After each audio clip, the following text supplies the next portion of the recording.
En este video vamos a trabajar el pasado simple en inglés. The simple past. Comenzamos.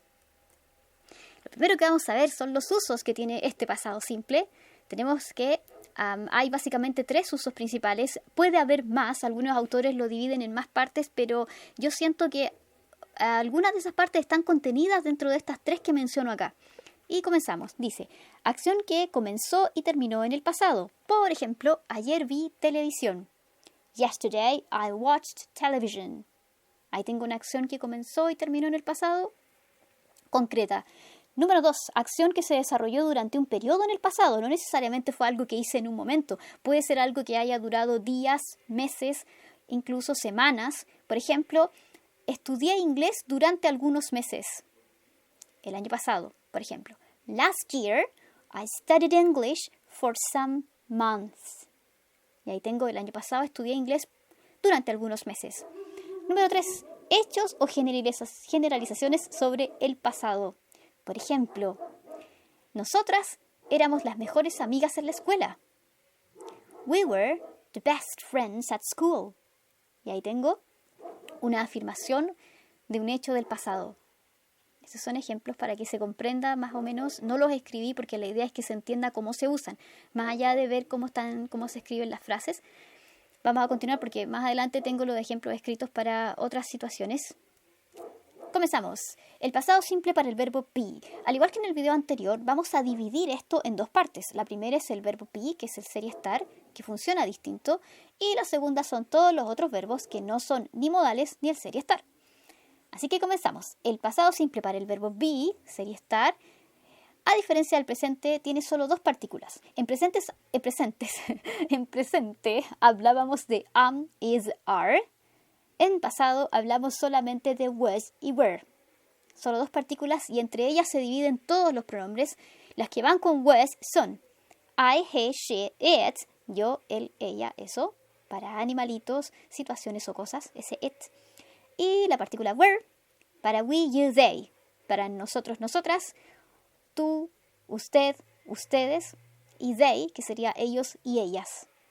Entonces, el primer grupo va con was y el segundo grupo va con were. Afirmaciones para el verbo ser y estar. Aquí está el típico cuadrito gramatical para la gente que le gusta. Tenemos sujeto, was, were, según corresponda, y complemento. Esto es muy simple. I was at home yesterday. Yo estaba en casa ayer. Súper literal. Segundo ejemplo. They were in the same class that year. Ellos estaban en la misma clase ese año. Ellos estaban en la misma clase ese año. Listo. Aplicación de ser y estar en pasado. Preguntas. ¿Qué hago en las preguntas? Al igual que en el presente tengo que invertir. Tengo que poner ese was o were delante del sujeto. Aquí aparece mi estructura en mi cuadrito. Tenemos que la pregunta podría comenzar con una palabra o con una frase interrogativa, en el caso de que sea una WH question o una pregunta de información como qué, cómo, cuándo, dónde, por qué. Recuerda que esas comienzan diferente. Luego vendría el was o were, según corresponda, el sujeto y el complemento, más el signo que nunca se nos tiene que olvidar. Y acá tenemos 2 ejemplos. El primero comienza con una palabra interrogativa. Where, ¿dónde? Y dice, where were you that day? ¿Dónde estabas tú aquel día? ¿Dónde estabas tú aquel día? Y si te fijas, ese where está puesto delante del you.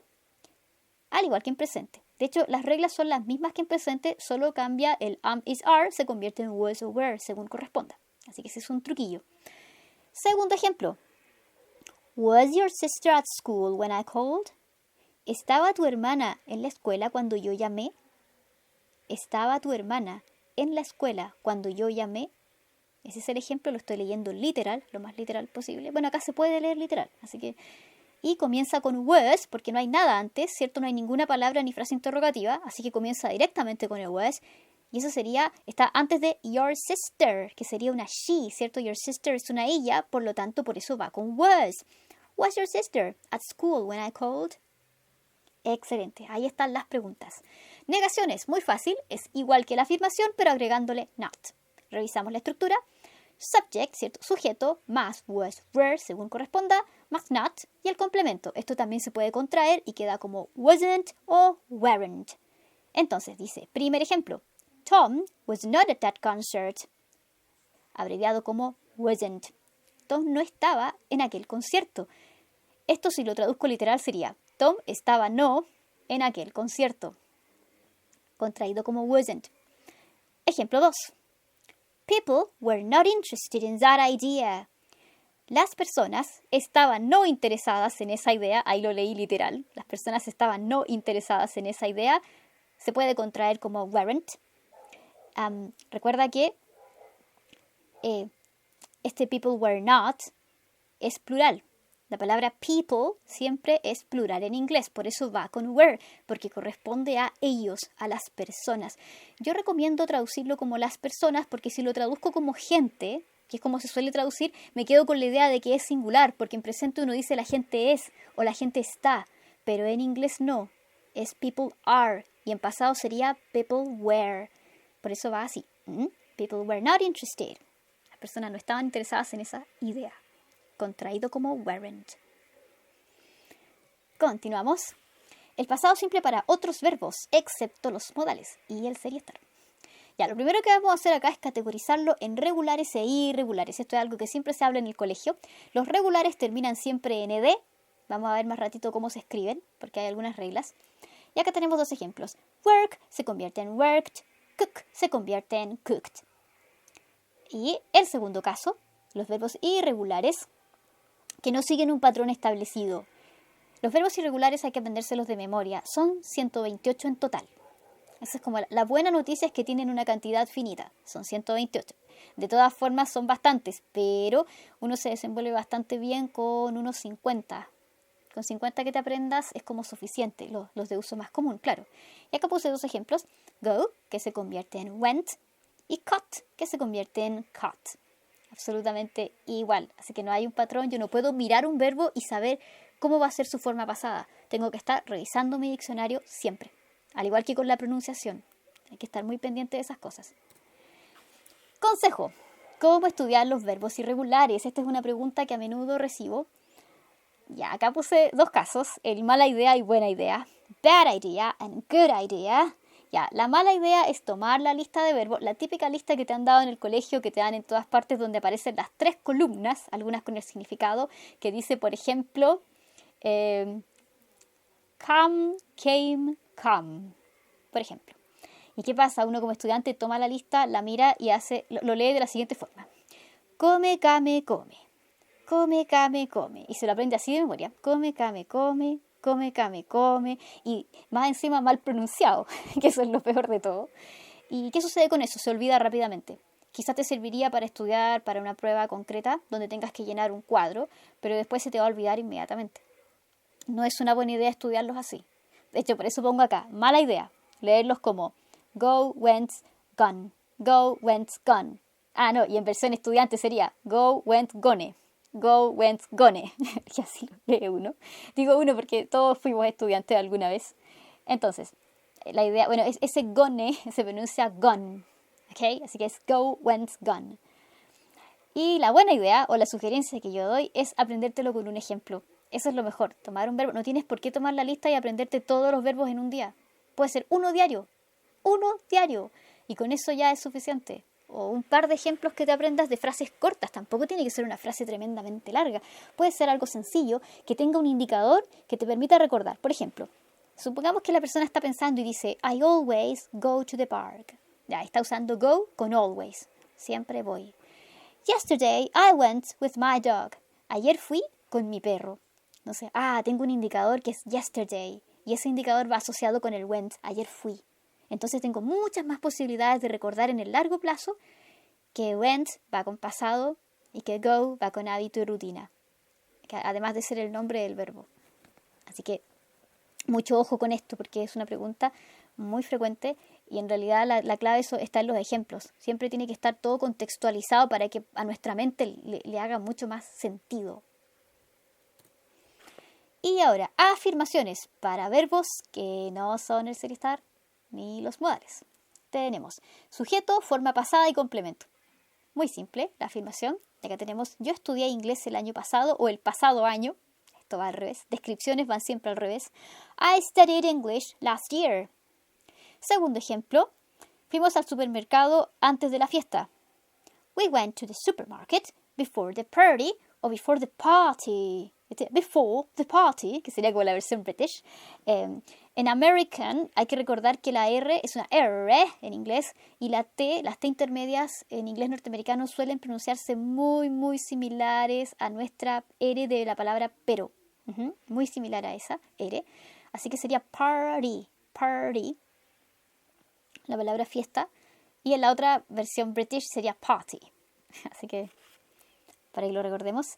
Pero en el caso de nuestra estructura en pasado estamos viendo el verbo que es went. We went to the supermarket. Fuimos, nosotros fuimos. Y arriba I studied. Yo estudié. Preguntas. Para las preguntas necesito un auxiliar. Sí, sí o sí. Sí y solo sí. No, siempre. No sí y solo sí. Siempre necesito el auxiliar did, que es mi auxiliar de pasado, que es un indicador de pasado. Así que todo lo que yo ponga con did me va a indicar inmediatamente que estoy hablando de algo que ya sucedió. Entonces, dice, la pregunta comienza con, ya sea una palabra o una frase interrogativa, que la pongo entre paréntesis porque no siempre va. Luego, ese did, que es muy necesario. El sujeto, la forma infinitiva del verbo, es decir, cómo se llama el verbo, ir, comer, estudiar, go, eat, study. Y el complemento. Entonces, tenemos el primer ejemplo que dice, ¿fuiste al concierto? Mira cómo está estructurado. Did you. Antes de ese you, que es nuestro sujeto, va el did, que es el indicador de pasado. Did you go to the concert? ¿Fuiste al concierto? ¿Qué pasa si yo le quito ese did? Me queda una afirmación y en presente más encima. Tú vas al concierto. Así queda si le quito el did. Tú vas al concierto. You go to the concert.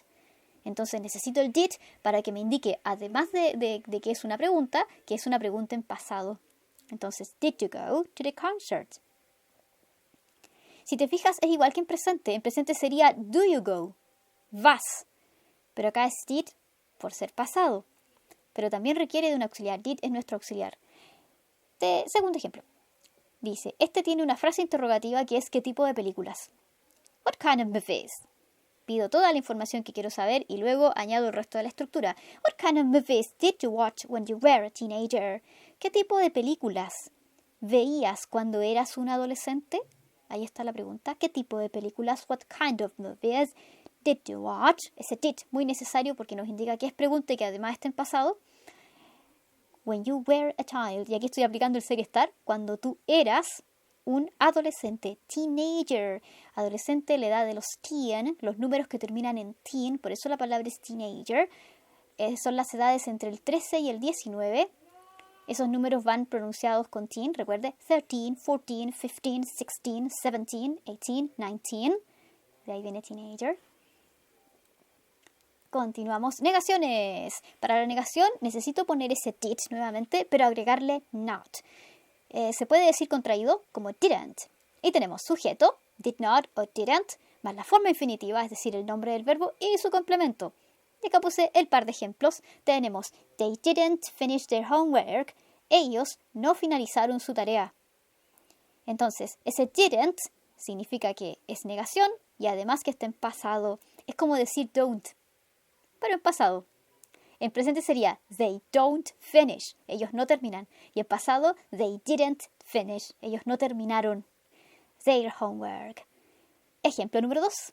I didn't go to the beach last summer. Yo no fui a la playa el pasado verano. Recuerden que eso se dice al revés, el pasado verano, last summer. Y acá tenemos nuevamente didn't go. Y ese didn't indicando que es negación y que es negación en pasado.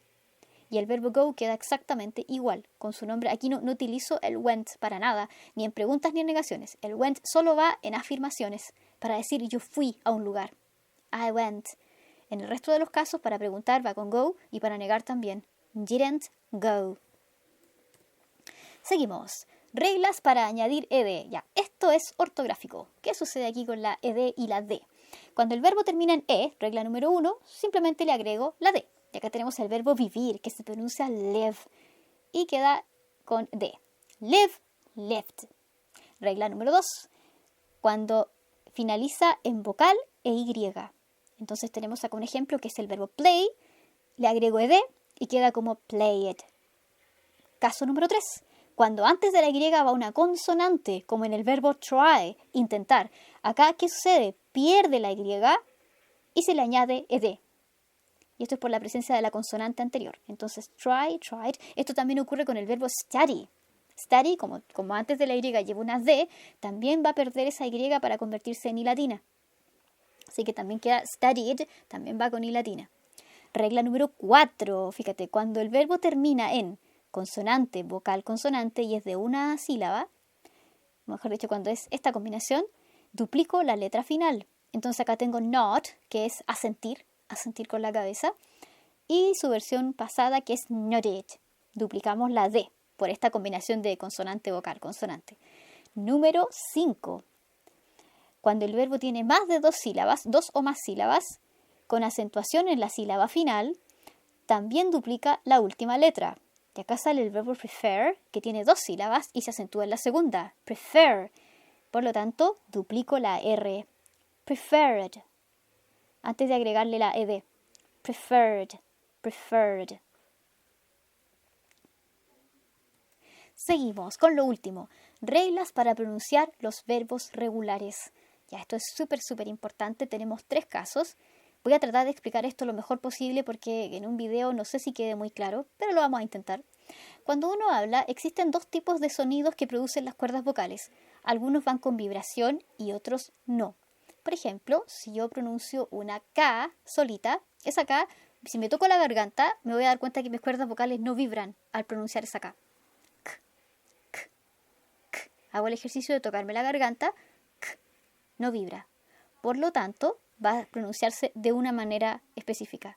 Cuando las cuerdas vocales sí vibren, por ejemplo, si hago una N, me toco la garganta, va a llevar otro tipo de sonido al pronunciar estos pasados. Vamos a ver cuáles son estas reglas. Lo primero que quería explicar era esto de la vibración de las cuerdas vocales. Dice, número 1, cuando el sonido final lleva vibración de la cuerda vocal, se va a pronunciar solamente como una D. Vamos a analizar el ejemplo. Play. Tenemos el verbo jugar. Play termina en I. Play. Y esa I vibran nuestras cuerdas vocales cuando la producimos. Y si yo me toco la garganta puedo sentir esa vibración. Y por lo tanto el pasado se pronuncia played. Played. Con D. Played. Caso número 2. Cuando las cuerdas vocales no vibran en el último sonido de la palabra. Y acá puse como ejemplo cocinar. Cook. Y ahí está la K que te mencionaba. Si tú te tocas la garganta y dices la letra K, te vas a dar cuenta que las cuerdas vocales no vibran y por lo tanto eso se pronuncia con T. Tenemos cooked, cooked, cooked. Y hay una T, cooked. Y finalmente, regla número 3, los verbos terminados en T o en D. En su forma original, como se escribe el nombre del verbo. Y puse como ejemplo el verbo start, comenzar, que termina en T, naturalmente, entonces al ponerlo en pasado queda como started. Y se pronuncia como id, ese pasado. Started, started. Esas son las reglas. Recuerda que si tienes dudas de esto, tienes que preguntar a tu profesor o a tu guía o a la persona que te esté apoyando en tu aprendizaje para que te lo explique mejor y puedan practicar. Y hacer ejercicios con más verbos, ver cómo lo estás pronunciando y todo eso. Así que esas son mis recomendaciones y mis consejos por ahora. Muchas gracias. Thank you very much.